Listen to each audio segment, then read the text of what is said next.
Robin described that dogfight as, remember this is coming from a triple ace. Robin described that dogfight as the most intense dogfight he had ever been in. He says it was just a bunch of F-4s and MiG-17s going round and round in a circle. He says it was like an old-fashioned World War II whifferdale. And he said he learned one lesson on that dogfight. It's not probably a good idea to attack 16 MiGs with 4 F-4s. Well, Robin had a propensity in not always getting all the facts straight. Those of us that knew him well, and the truth was it was worse than he said. It was 4 F-4s attacking 32 MiG-17s.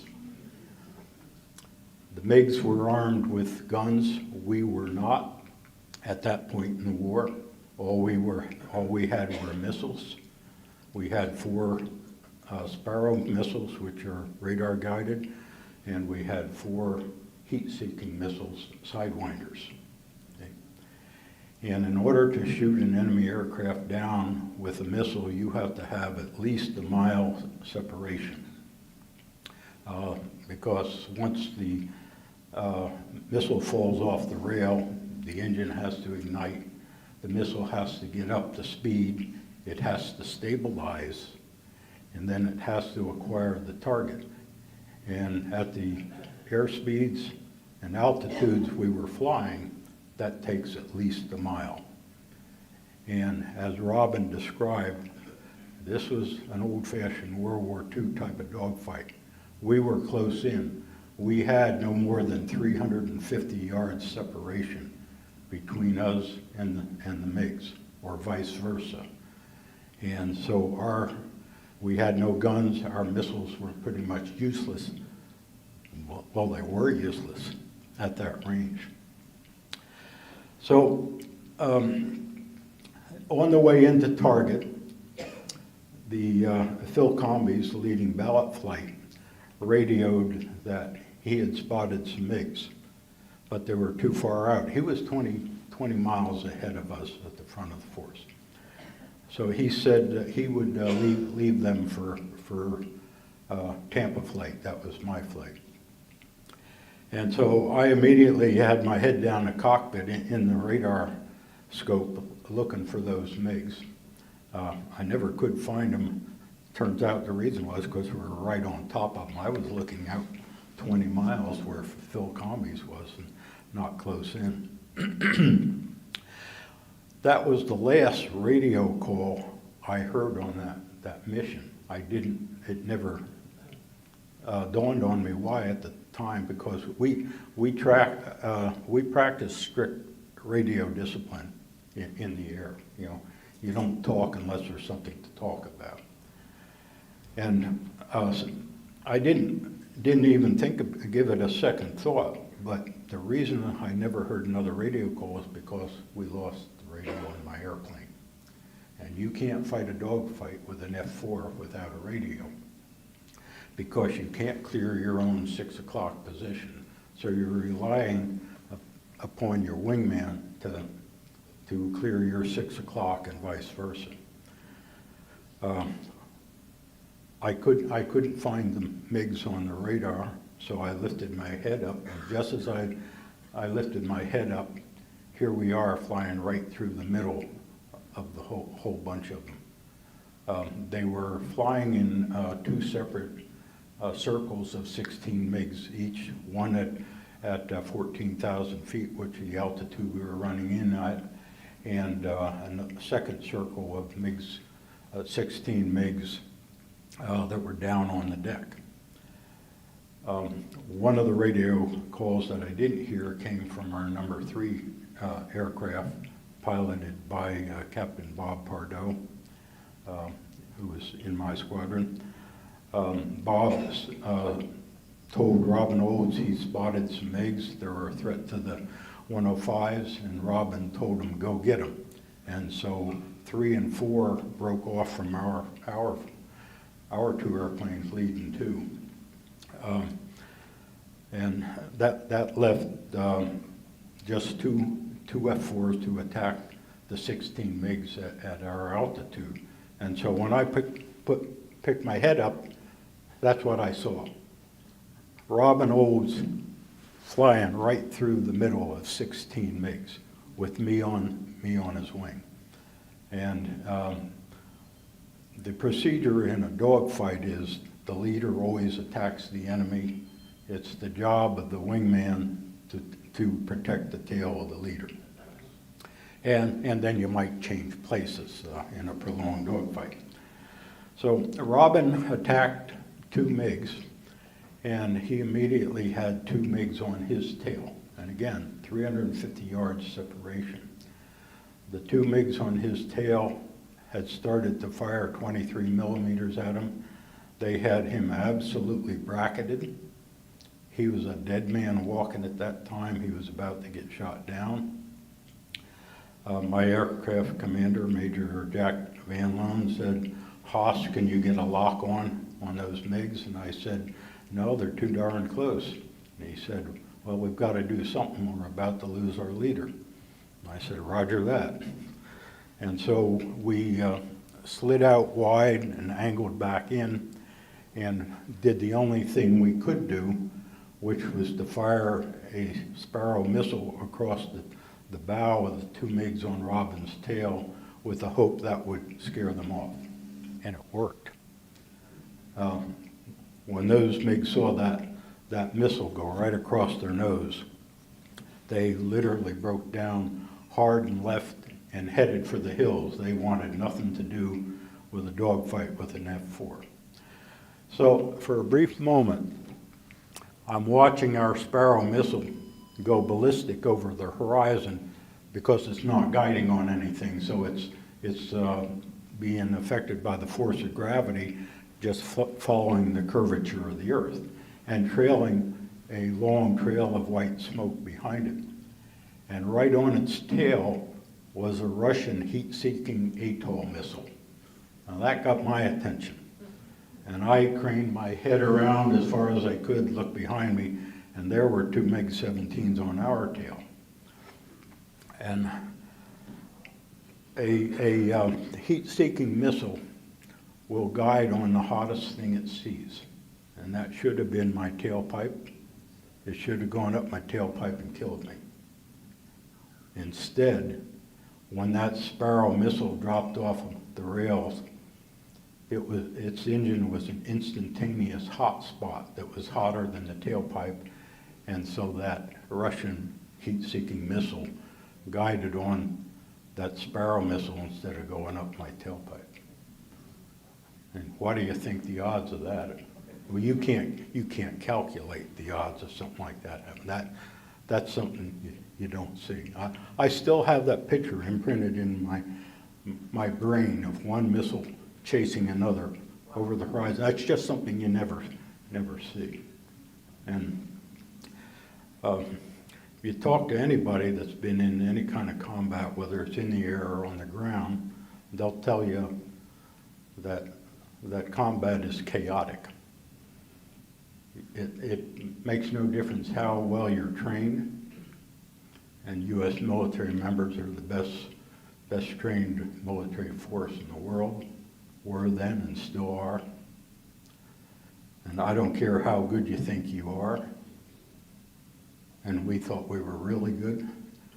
None of that makes any difference in combat. You know, some days you just get lucky. And if the golden BB has your name on it, well, it's going to hit you. And if it doesn't, it doesn't. And apparently, the golden BB didn't have my name on it that day.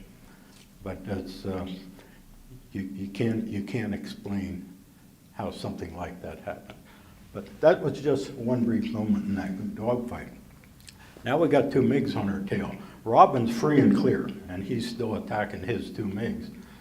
But we've got two on our tail. They started firing their 23 millimeters at us, which we can identify because they're red tracers. And they had us bracketed. So We went into a 4G climbing turn, and MiG-17s don't have the power to stick with an F-4 doing that. And we quickly outmaneuvered those two MiGs. They just stalled out below us, so they were no longer a threat. At the top of the turn, I looked at the airspeed indicator, and we were down to 250 knots, which is not a good thing in a dogfight. And I told Jack, watch your airspeed, and he started to push the nose over to gain some energy back, but it was too late because here's two more MiGs diving on us from a 2 o'clock position with their 37 millimeters blazing, and we identify those because they're yellow tracers. And we turned hard into them to try to get them to overshoot, but they were able to hit the main fuel tank right behind my seat with 2 shells. And I could both feel the thump-thump of the shells hit, and I could hear the thump-thump of the shells hit. And Jack said, Haas, we've been hit. And I said, I know it. And he said, my stick is frozen, so I just instinctively grabbed my stick, and I said, mine's frozen too. He says, we're going to have to get out. And I said goodbye, and I pulled the handle. Just that quick. Now, Jack was a grizzled old F-100 pilot, had been in TAC for over half his career at that point in time, and he had many discussions with the young lieutenant, impressing upon me, that if we ever get hit, and if the airplane isn't flying, you've got no business being in it. Because he says he had too many friends that got hit and hoped that things would get better, and it never does, and they ended up riding an airplane in. So when he told me we're going to have to get out, I didn't hesitate. I just immediately pulled the handle. And the last thing I saw before I went up the canopy rail, up the seat rails, was 2 more MiGs diving on us from our 10 o'clock, also firing their 37 millimeters. There's been a lot written about this dogfight and how many MiGs there were and how badly we were outnumbered, and some say 10 to 1, some say 20 to 1. You know, it's not like I was sitting there with a checklist on my knee checking it. Yeah, there's the main there. Yeah, there are 2 over there. No. I wasn't counting them, but what I do know is Robin Old's attacked 2. There were 2 on his tail, that's 4. 2 on my tail, that's 6. 2 coming from 2 o'clock firing, that's 8. And 2 coming from 10 o'clock firing, that's 10. So I was definitely outnumbered 10 to 1. I was in a big circular dogfight with 10 MiGs all at one time. So as Robin said, that was pretty darn intense. So Jack and I both bailed out. We were side by side in the chute going down. My airplane, since we took a hit right in the main fuel tank, my airplane was just a great big fireball, and I ejected right through the fireball and got seriously burned. Jack was lucky because he was in the front seat a little further forward, so he went up over the fireball and didn't get injured. And I'll come back to those injuries in a bit. But while Jack and I are floating down side by side in the parachute, here come 2 more MiGs from our right on a gunning pass, trying to shoot us right out of our chutes. And going all the way back to the days of World War I, that's against all rules of chivalry. You just don't do that, but that's what they were doing. Fortunately, our number 3 airplane, Bob Pardo, had spotted them, and he was on the tail of those 2 MiGs and chased them off of us. And when Bob Pardo went by, he was so close to me, went right across in front of me. I waved to him, as he went by, and he rocked his wings in acknowledgement. And that's the last I saw Bob for about 10 years. I mean, I spent next 6 years as a POW, but 10 years later from when I was shot down, I was at Randolph Air Force Base in San Antonio, Texas at a reunion, and Bob was there, spotted me, came running up to me, threw his arms around me, gave me a great big hug. Then he let go and backed off and said, "Haas, you crazy SOB, why did you wave to me?" Well, I told him I just wanted to let him know I was okay. Well, being okay was a matter of perspective, because I guarantee you I was a long ways from okay at that moment, but I was alive.